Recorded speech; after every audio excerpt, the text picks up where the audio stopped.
Hello, everybody, and thank you very much for joining. I'm delighted today to be joined by Stephen Panton, a partner at Stevens Scown Solicitors. Good morning, Steve. Good morning, Mark. So before we begin, we're going to talk today around health and safety executive investigations, and Steve's joined us today to give a guide from the start of the process through to the end. Just before we start, though, a special shout out to our sponsors. So we have got Prosperwell, the leading digital marketing agency, CBAT, Care Business Associate Training, and Attis Care by Attis Insurance Brokers. Steve, I'm going to hand over to you, but looking forward to this. Glad to hear that, and hopefully what I'm going to say will be of interest generally, or some pointers that people can take away. No, definitely. Right, thanks, Mark. Before I start, just tell you a little bit about myself and the firm. Stevens Scown is one of the largest B Corp certified employee-owned law firms in the country. B Corp certification is all around balancing people, profit, and sustainability. And employee ownership, we're very similar to John Lewis, where all of our staff have a share in the business. And just in terms of me, I am partner in the regulatory compliance and enforcement team with 20 plus years enforcing in the care sector and healthcare sector. And up until about 6-7 years ago, I not only defended HSE prosecutions, I also used to prosecute for the health and safety executive in certain parts of the country. So got an idea of both sides of the enforcement regime. So if I could just give you an overview of what I'm going to cover in the next 20 minutes or so. As Mark said, it's all around HSE investigations, what happens, and there'll be some forks in the road where decisions need to be made. And ultimately the key, which I'll cover at the end, is just really no one wants an incident that happens giving rise to an investigation. But again, giving some thought to being prepared that you can manage an investigation and intervention if it happens. So I was going to touch on the main stages of a HSE investigation, why they investigate and what happens. Summarise a few of HSE's statutory powers of investigation, and as I'll explain, they've got in certain circumstances more powers than the police in terms of evidence gathering.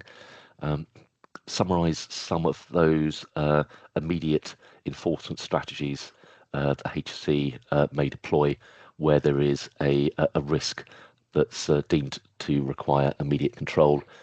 And again, going back to just touching on critical incident management, preparedness and internal investigations, and just some hints and tips and issues to consider. So what's the purpose of an HSE investigation? Well, the reason why and when it's an HSE investigation will commence where there is a work-related incident or dangerous occurrence that's deemed to meet the investigation threshold, which is where there is a serious risk to health and safety, or an incident has happened where actual serious or fatal harm has been caused.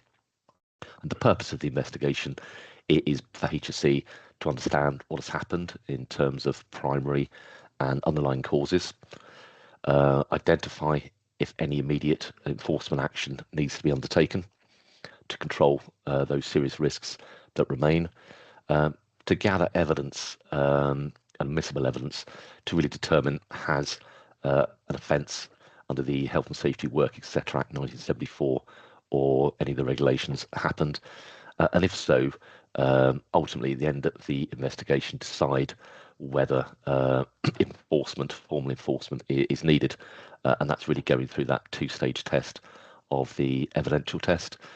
Is there sufficient evidence to have a reasonable prospect of success at trial if prosecution was brought? And secondly, and importantly, the second stage test, which is often overlooked, it is prosecution in the public interest. No, thank you very much. Just before you go on, Steve, just a question that's popped into my head, and you might have it covered in a slide coming up. What triggers a HSE investigation, and how would a company know that they need to proceed with one? That's a good question, Mark. There isn't a defined statutory obligation as to how an investigation commences and what they need to do. There could be several ways in which an investigation happens. There could be a very serious incident or a fatal incident. If it is fatal, then ordinarily that investigation will be conducted jointly by the police and HSE under what's known as the Joint Work-Related Death Protocol, where very obviously and immediately the police and HSE are on site. Secondly, the HSE could call, or in certain circumstances, they could write a letter to inform the duty holder that a formal investigation has been commenced. No, thank you very much. Carry on. Not at all. Just on that point, again, being joined up, that whatever contact there is, if an investigation is being commenced, then to be joined up internally. And I'll come back to that preparedness piece of just letting the right people know as and when contact is made, whether it's phone, email, or letter. So to share that information with the relevant management group. So before I come on to the phases of an investigation, I just thought I'll touch on one of the ways in which an HSE investigation could be prompted.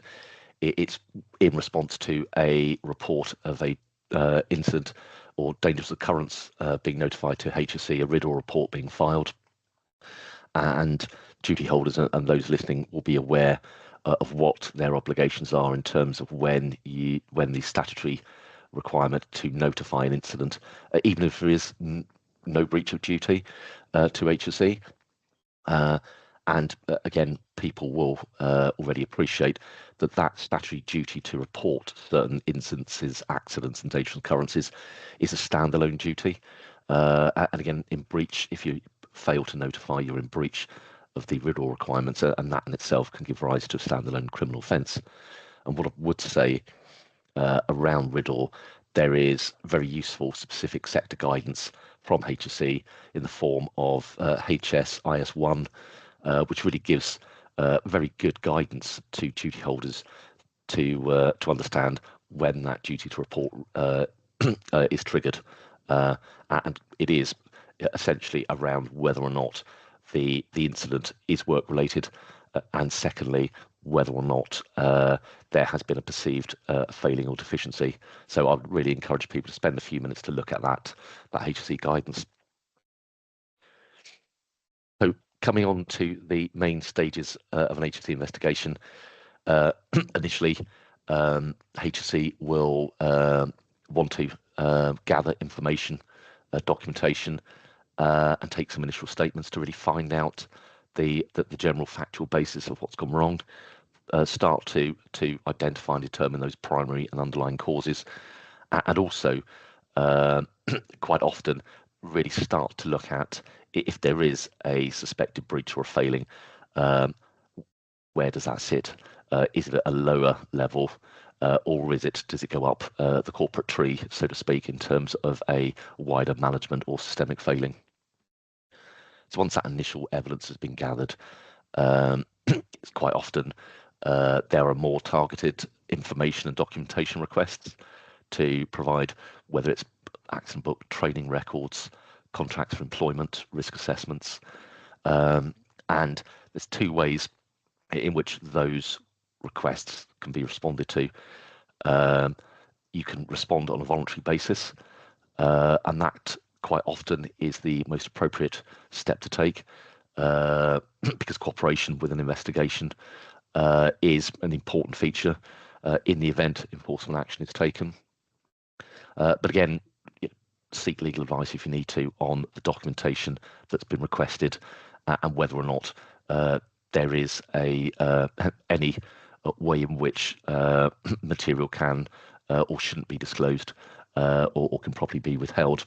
And what I would say, under Section 20 of the Health and Safety at Work, etc. Act 1974, that's the section that sets out HSE's statutory investigative powers. They do have the power, when exercising that power reasonably, to compel duty holders and others to provide documents and information. So if that's not provided on a voluntary basis, and again, that's a power that the police do not have. And if a reasonable request for information and documentation is made, and that request is not responded to, then a standalone offence, criminal offence, is committed for failing to comply with that statutory request. So that's really the second stage, is that more detailed documentation, information gathering. And the next standard phase or discrete phase is witness interviews. And they can take place on a voluntary basis where HSE want to take a statement from someone, and the evidence in that statement can't be used against the person making that statement, but it can be used against others, individuals and organisations who may face enforcement action. And again, under Section 20, where a witness's evidence is deemed to be particularly important, and they decline to provide a statement on a voluntary basis, HSE can compel, in certain circumstances, individuals to provide a statement under Section 20. And again, if there is a failure to provide a statement when a reasonable request has been made, that in itself, again, is a standalone offence. So witness evidence, again, is an issue upon which you might want to get specialist legal advice on if you're involved in an investigation.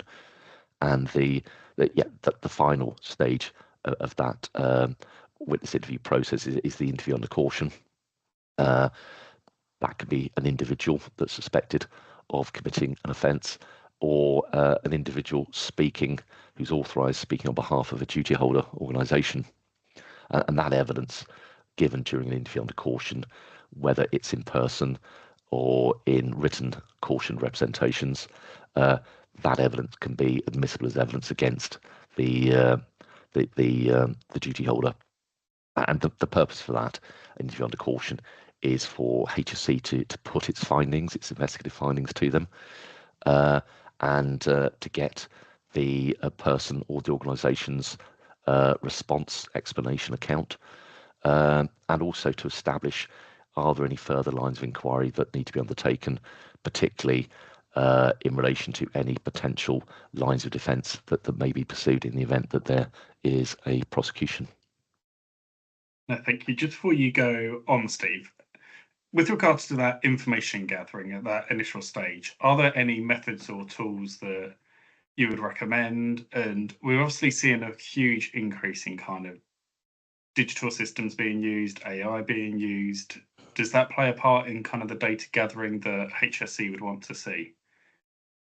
Yeah, it really does. Good question. It really does depend on the incident giving rise to the investigation. Where you've got discrete incidents involving a small number of issues and a small number of personnel, then in terms of information gathering, not only for the purposes of the internal investigation, which I'll come on to at the end, where the organisation really does need to know what's happened so they can effectively manage their interaction with the regulator and HSE. But it really depends on the nature of the investigation. Sometimes with very significant fatalities, or where there is a systemic suspected breach or a number of individuals, there could be a real raft of documentation that might be potentially relevant. So I can see a place for AI in terms of searching for material that is potentially relevant, so that you can go through that second phase of sifting out what is and what is not relevant, particularly in the event of a joint work-related death protocol investigation, where the police and HSE could very well make quite wide-ranging requests for documentation. Yeah, no, thank you very much.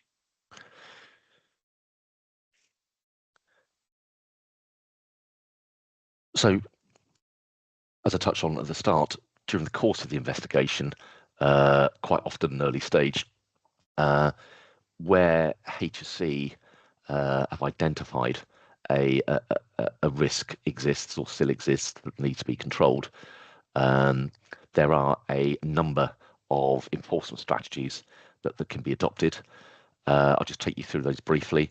Under the fee for intervention regime, where at the start of an investigation, where HSE are satisfied that a material breach of legislation has occurred, they will more often than not notify the duty holder that a material breach is deemed to exist and issue a notice of contravention to summarise what those suspected breaches are, and that the investigation is being undertaken in conjunction with the fee for intervention regime that's been triggered, and effectively that will result in HSE more often than not rendering invoices on a bi-monthly basis, charging for their time in investigating, understanding a breach, and identifying what needs to be put right.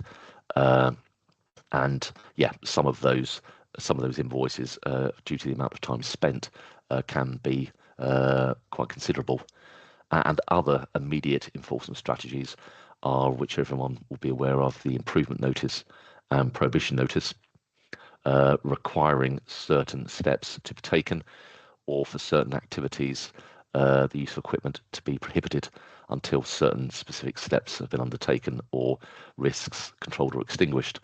And the point I would say about improvement and prohibition notices, they are important as and when they're served, because the time for appealing those notices are very tight, and ordinarily the duty holder has 21 days to appeal those notices, and that 21-day period runs from the actual day upon which that notice is served, not the day after, which is a common pitfall. And at the end of an investigation, once the witness evidence has been gathered and any interviews under caution taking place, then HSE will consider what enforcement response is appropriate, and occasionally, but infrequently, they can decide to take no formal action for differing reasons, and occasionally to invite the duty holder to accept a formal written caution, which is accepting the breach as part of that caution being agreed. And again, that caution, or the fact that a caution is in place, can be referred to in the event of a future prosecution against that duty holder where there is sufficient similarity in terms of the facts and the offences, and ultimately the ultimate enforcement sanction is a decision to prosecute. And HSE will have its own guidelines as to when that prosecution threshold has been met in terms of the organisation, and also in relation to those prosecutions brought against individuals. Thank you very much. With any of those, are there any financial implications at all, or is it? No, that there are, in the event of a prosecution and the duty holder decides to enter a guilty plea because there is no realistic prospect of successfully defending those charges at trial, or if the duty holder decides to defend the charges to trial and are unsuccessful and convicted, then the sentencing court will have regard to the Sentencing Council guidelines for health and safety offences, which are combined with corporal manslaughter and food safety and hygiene offences. So if you really wanted to know where your organisation may sit, just type in Sentencing Council Health and Safety Sentencing Guidelines and you can have a look. And essentially, the level of financial penalty against an organisation is determined by that organisation's annual turnover, and also the culpability, whether that offence is deliberate, reckless, negligent, and also the harm caused or the harm risked. So it's quite an easy document the guideline to navigate yourself around to identify if something happened where you would sit. And again, it won't come as any surprise, but since the guidelines came into force several years ago, there has been a very significant increase in the level of financial penalties imposed on organisations.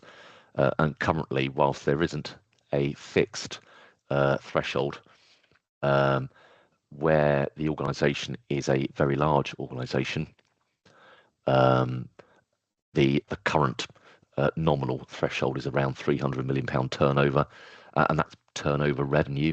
So in the case of a trust or a local authority, that will be the revenue that they take in each year is £300 million.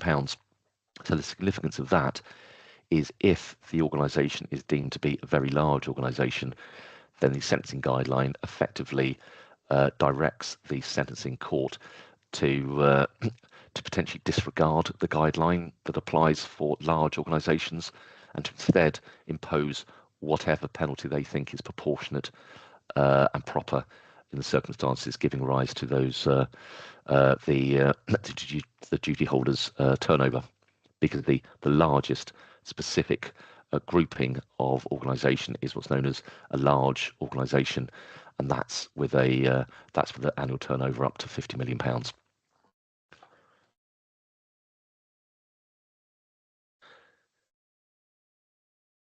No, Mark, thank you very much. Sorry, there was a not bit at of all. it was a bit of a lag there. I realised I asked you the question and then it was on the slide that was the next one, but No, that's okay.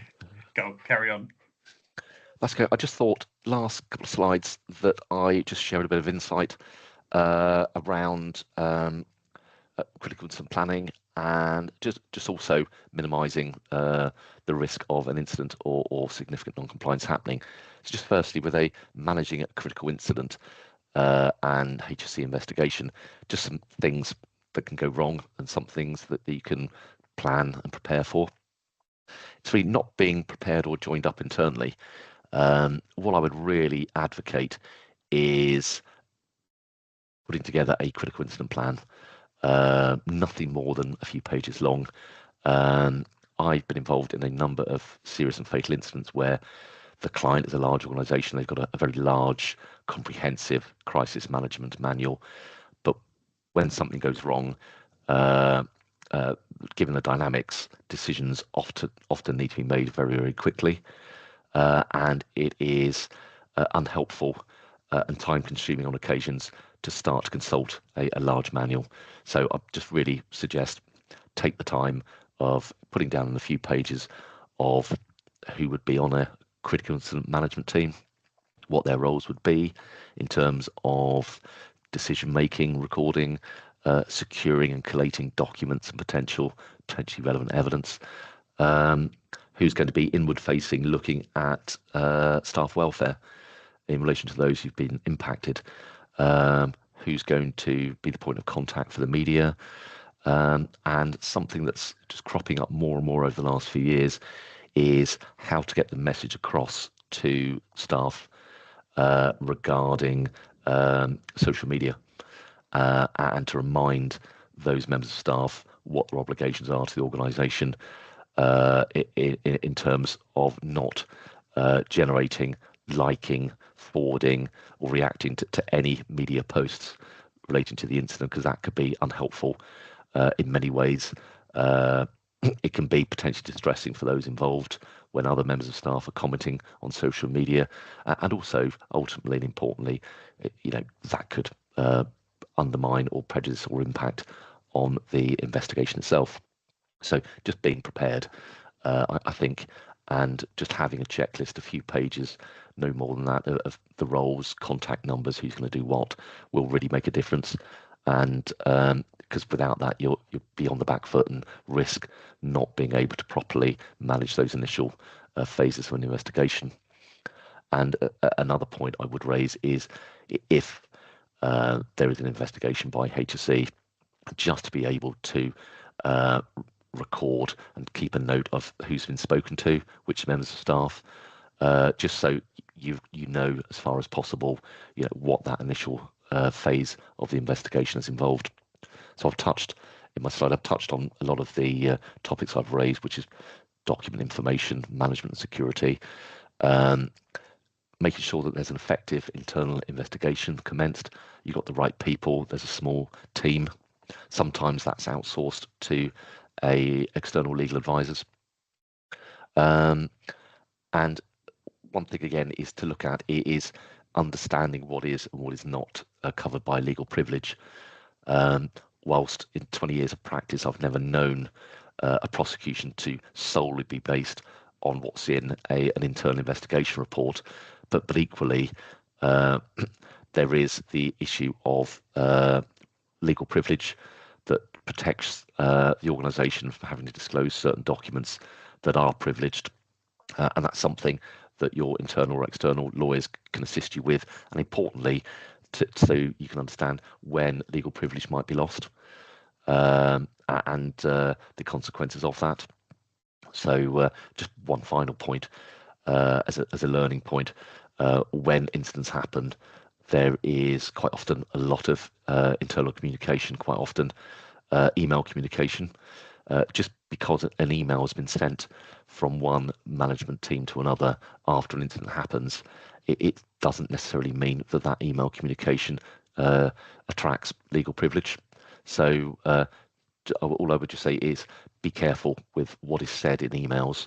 If they relate to the incident under investigation, make sure they're simply limited to that incident and that the content is appropriate and that there are no other themes or issues unrelated that find their way into the email, because it can be unhelpful to say the least and potentially embarrassing when other topic areas are dealt with.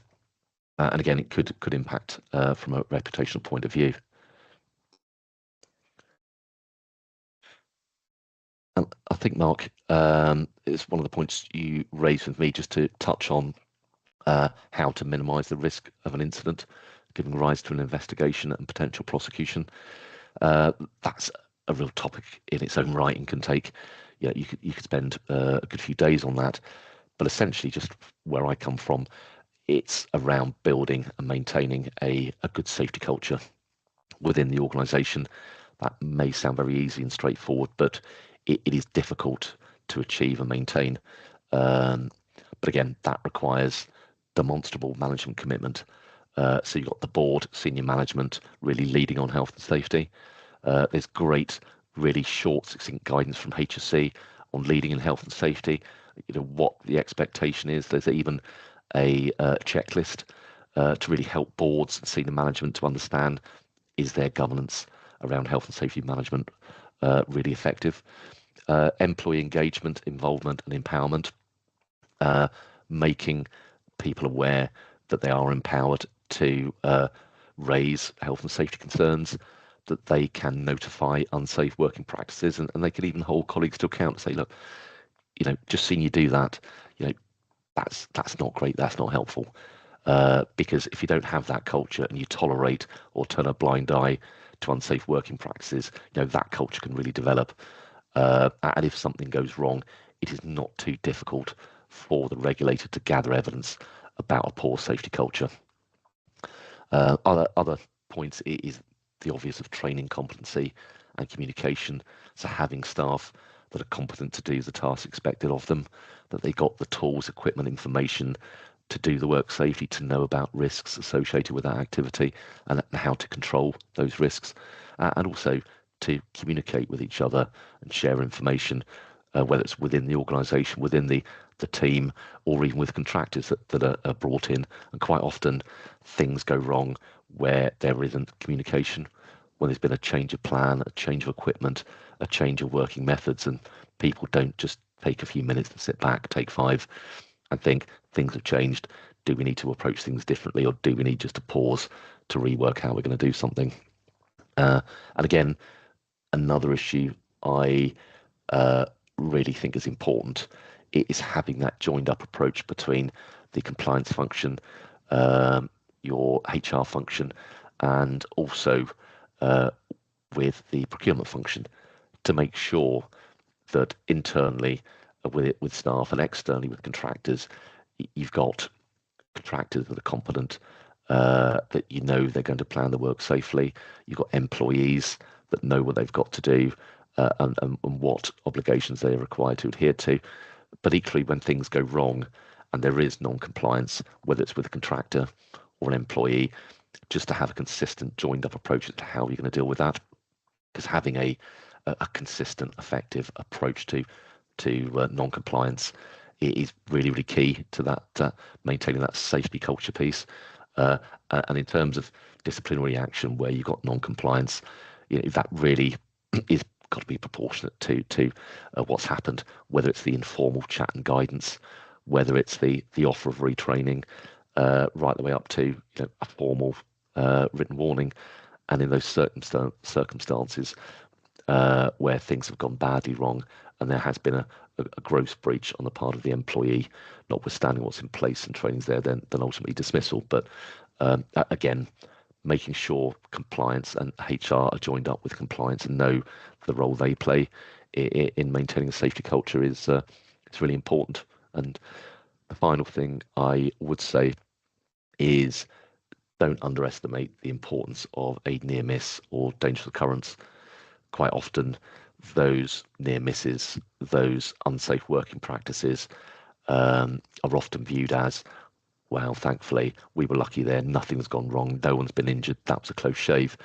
Don't adopt that approach, because if something like that happens, don't say we were lucky and move on.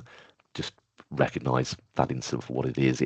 There has been some sort of failure to control risk, whether it's an individual competency, whether it's training, whether it's the right equipment or wrong equipment. Just spend the time to really look at those and why they've happened and prevent those from happening again. Because if you don't, then the next step is potentially an incident happening that's more serious, that's actually going to result in serious injury or lost time event. And so, yeah, just do pick up on and encourage people to report and analyse near misses and unsafe working practices. And yeah, that's just a rattle through, Mark. Hopefully that's helpful. Yeah, no, definitely. Thank you very much for that. And I think I've made some notes as I've been listening there, and I think the key takeaway, the final point that you raised there around actually minimising those risks and doing a lesson learned, and I think there's more and more lessons learned being discussed within social care, but definitely something that I think we can all improve on, and making sure that all team members are aware of what potentially could have happened and how to minimise it. And I think another big one is the thing you spoke around when you were talking about legal privilege and emails containing other subjects, and I think that's something, even in my own day to day, that actually you do end up in an email just putting everything down and actually breaking them down into 3, 4, 5 different emails, so that actually it's all separate. And I've made a note to go and look and see whether we've got a critical incident policy and plan in place. If not, that's what I'll be doing the rest of this week. But yeah, no, Steve, anybody that wants to get in contact with you, how do they find you? I know that you've got a slide in your deck with your contact details. Yeah, I've the slide 5 has got my email address, my direct dial and mobile. So if anyone really wanted to get in contact, my email address is s.panton, PANTON, at stevens-scown.co.uk. So please just drop me an email if there was anyone that wanted to follow up chat about what to put in a critical incident policy. Or any other issue arising from what I've said over the last 15, 20 minutes or so, just please do get in contact, no problem at all. Thank you. And we'll make sure we share all your contact details in the description as well on the event. But no, Steve, thank you very much for giving up your morning and joining me. Not a problem. Pleasure, Mark. Thank you very much.